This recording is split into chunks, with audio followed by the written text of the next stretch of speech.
সবকিছু থেকে দূরে একটু শান্তি খুঁজতে আজকে যাব একটা হিডেন ঝর্ণায়। সকালে প্রচন্ড বৃষ্টির পর দুপুরে কড়া রোদ। এই কড়া রোদের কোনো পরোয়া না করে বের হয়ে পড়লাম সেই হিডেন জেম ওয়াটারফল খুঁজতে। আর এই যাত্রায় আমার একমাত্র সঙ্গী ভিভো Y500। আপনারা জানলে অবাক হয়ে যাবেন, মাত্র 40,000 টাকার বাজেটে 8100 mAh ব্লু ভোল্ট সর্বোচ্চ ব্যাটারির ক্যাপাসিটি। বাইক ড্রাইভ করে ঝিরির পথ পেরিয়ে পৌঁছে গেলাম একটা গ্রামে। আনারস সিজন যেহেতু, তাই যেখানে যাই সেখানে আনারস চোখে পড়ে। আর এই ফোনে আছে 50 মেগাপিক্সেল সনি ক্যামেরা, যার প্রকৃতির সৌন্দর্য ধরে রাখে নিখুঁতভাবে। সেই পাহাড়ি গ্রামে কিছুক্ষণ রেস্ট নেওয়ার পর এবারে হাঁটার পালা। কাদাময় রাস্তা, উঁচু নিচু পাহাড় আর কড়া রোদ, কিন্তু তার মাঝেও ছিল আনন্দ, নতুন একটা ঝর্ণা দেখবার আনন্দ।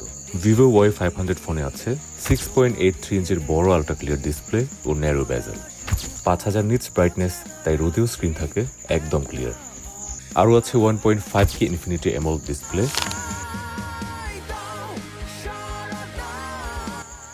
পৃথিবীকে ভালোবাসতে হলে আগে তাকে দেখতে শিখতে হয়। একটি গাছ, একটি ছায়া, একটি মুখ, একটি সকালের আলো, এসবের মধ্যেই লুকিয়ে থাকে অসীম সৌন্দর্য। এই ফোনে আছে IP68 IP69 রেটিং। যতই কঠিন পরিস্থিতি হোক, ফোন ঠিকই টিকে থাকে। ভিভো Y500 এই জার্নির প্রতিটা মুহূর্তকে ধরে রাখলো এই একটাই ফোন।